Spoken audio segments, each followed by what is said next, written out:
학우 여러분 안녕하십니까? WBN 뉴스 오은비입니다. 기나긴 연휴 후에 어느덧 중간고사도 끝이 났습니다.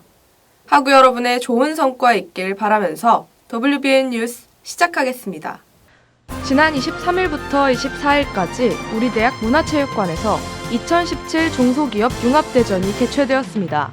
다양한 체험 부스 가득했던 그 현장을 WBN 카메라에 담아보았습니다. 지난 18일 우리 대학 중앙도서관에서 전자정보 박람회가 열렸습니다. 도서관의 전자정보에 대해 알아보았습니다. 지난 20일부터 21일까지 우리 대학 숭산기념관에서 한일 공동학술대회가 개최되었습니다. 여러 대학 교수들의 발표로 이루어졌는데요. WBN이 취재했습니다. 지난 12일 우리 대학 학생회관 대강당에서 취준진담 콘서트가 열렸습니다. 이연복 셰프의 강연 현장을 취재해보았습니다. 지난 11일 우리 대학 숭산기념관에서 산업혁명시대 혁신 전략을 위한 워크숍이 진행되었습니다. 발표회 현장을 카메라에 담아보았습니다. 지난 27일 익산시 천만송이 국화축제가 열렸습니다. 아름다운 국화의 모습을 WBN이 담아보았습니다. 지난 23일부터 24일까지 우리 대학 문화체육관에서 중소기업 융합대전이 열렸습니다. 융합작품 전시회와 다양한 체험 부스가 마련되었는데요.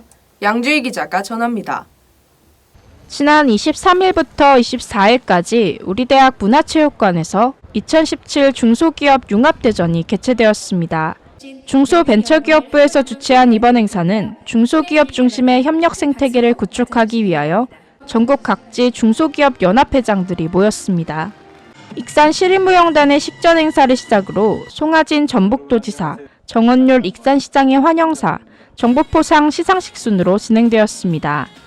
또한 행사장 전면 야외에서는 융합 신제품 및 전북 지역 기업 제품을 전시하여 기업 간의 네트워크 활성화가 이뤄졌습니다.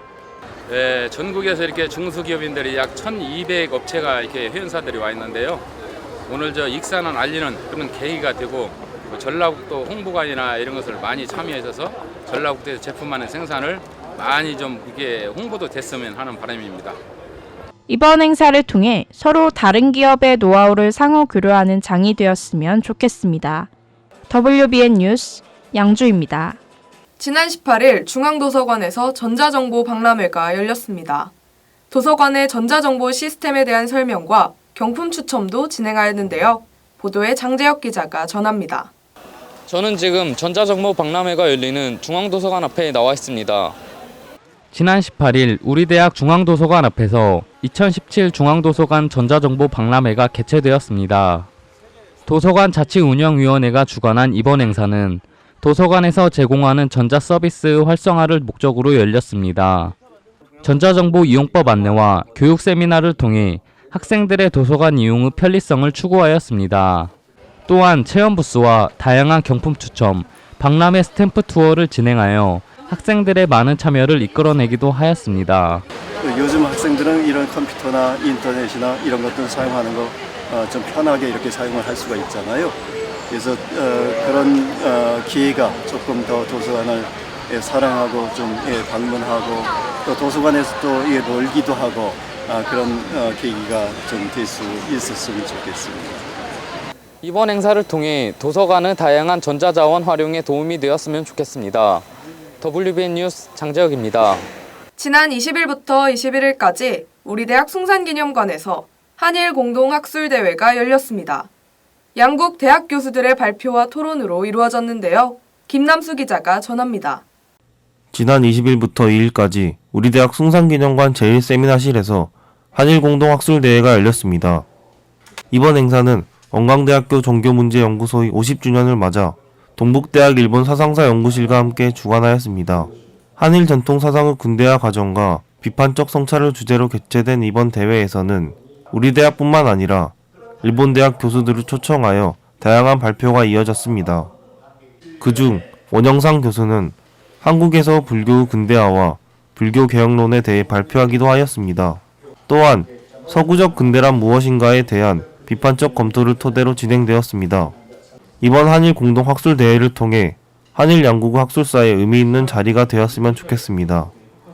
WBN 뉴스 김남수입니다. 지난 12일 우리 대학 학생회관 대강당에서 이연복 셰프의 취준진담 콘서트가 개최되었습니다. 이연복 셰프의 연대기에 대해 강연하였는데요. 자세한 소식 류혜인 기자가 전합니다.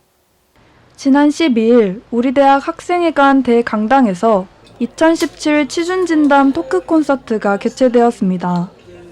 익산시 고용복지센터와 대학일자리센터가 주관한 이번 콘서트는 장애를 딛고 최고의 셰프가 된 연대기라는 주제로 이연복 셰프의 강연으로 진행되었습니다. 한편 사회를 맡은 개그맨 홍석우는 재치 있는 입담으로 관객들에게 즐거움을 선사하였고, 시사만화가 정윤석 화백이 강연 내용을 그림으로 표현하기도 하였습니다. 또한 일방향적인 토크 콘서트와 달리 메신저를 활용하여 객석과 소통하고 학생들의 질문을 실시간으로 주고받았습니다. 이번 행사를 통해 취업에 대한 고민을 하는 학생들에게 활력을 얻는 충전의 시간이 되었으면 좋겠습니다. WBN 뉴스 류혜인입니다. 지난 11일 우리 대학 숭산기념관에서 산업혁명 시대 혁신 전략을 위한 워크숍이 열렸습니다. 여러 강연자들의 특강들로 이루어졌는데요. 보도에 박건 기자입니다. 지난 11일 우리 대학 숭산기념관 제1회의실에서 산업혁명 시대 혁신 전략을 위한 워크숍이 열렸습니다. 원광대학교 프라임사업단과 한국연구재단이 주관한 이번 행사는 배종양 기획처장의 개회사를 시작으로 강연자들의 특강으로 진행되었습니다. 그중 이재수 농촌진흥청 연구관은 미래 농업의 방안과 스마트 농업 전문가에 대한 중요성을 언급하여 4차 산업혁명의 유연한 대처를 강조했습니다. 또한 참가자들에게 소정의 기념품을 증정하여 워크숍에 참여를 독려하기도 하였습니다. 요즘 들어서 4차 산업혁명이 우리 모두 사회에 큰 화두인 것 같습니다. 오늘 저희 워크숍 행사는 4차 산업혁명을 대비한 역량 강화에 초점을 맞췄습니다. 앞으로 우리 4차 산업혁명을 대비하는 우리 학생들이 이 행사를 통해서 많은 역량 강화에 도움이 되었으면 하는 그런 큰 바람과 기대입니다.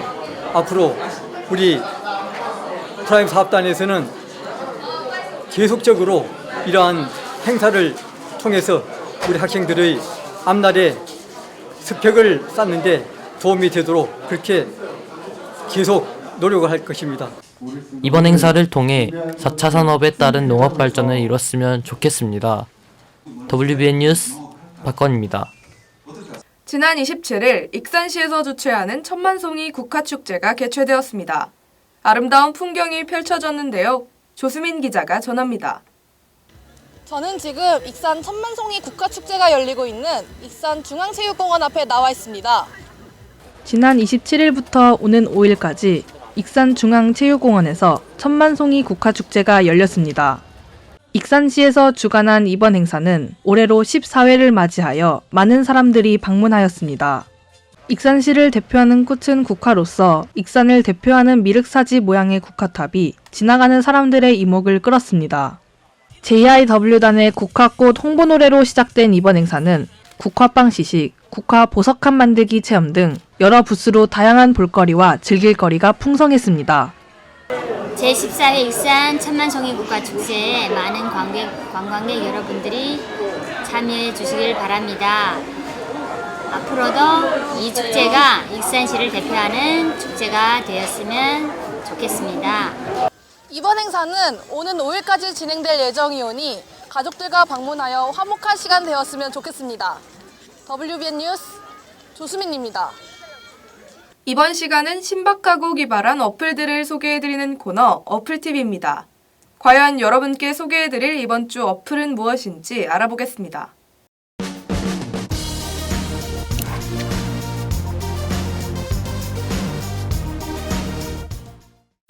안녕하세요. 이번 어플팁 진행을 맡은 사회복지학과 신혜진입니다. 오늘 제가 소개해드릴 어플은 스타일쉐어라는 어플인데요. 이 어플은 간단하게 서로 옷의 가격이나 브랜드 같은 정보들을 공유하는 어플입니다. 일단 제일 먼저 나오는 게 스타일 피드라는 건데요. 이거는 쉽게 말하면 실시간 검색어를 이제 패션 버전이라고 생각하시면 될 것 같아요.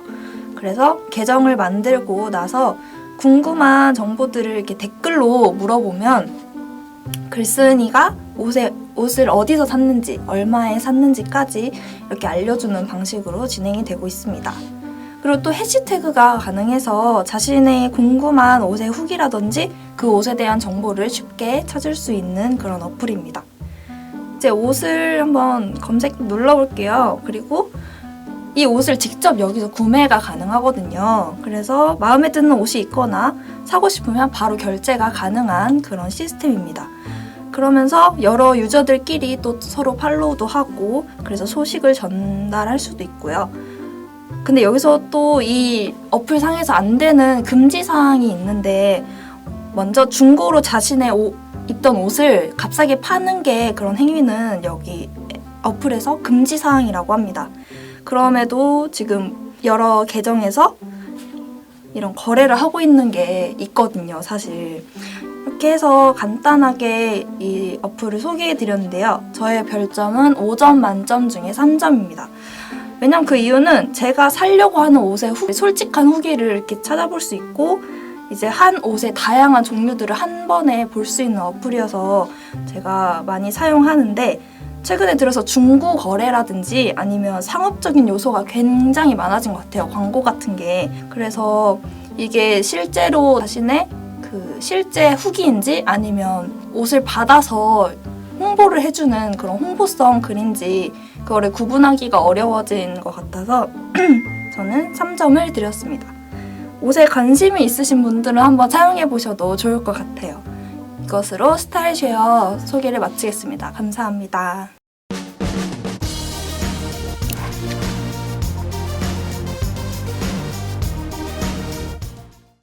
최근 급격한 일교차에 감기 환자가 늘어나고 있는데요. 학우 여러분도 건강관리에 유의하시기 바랍니다. 시청해주셔서 감사합니다.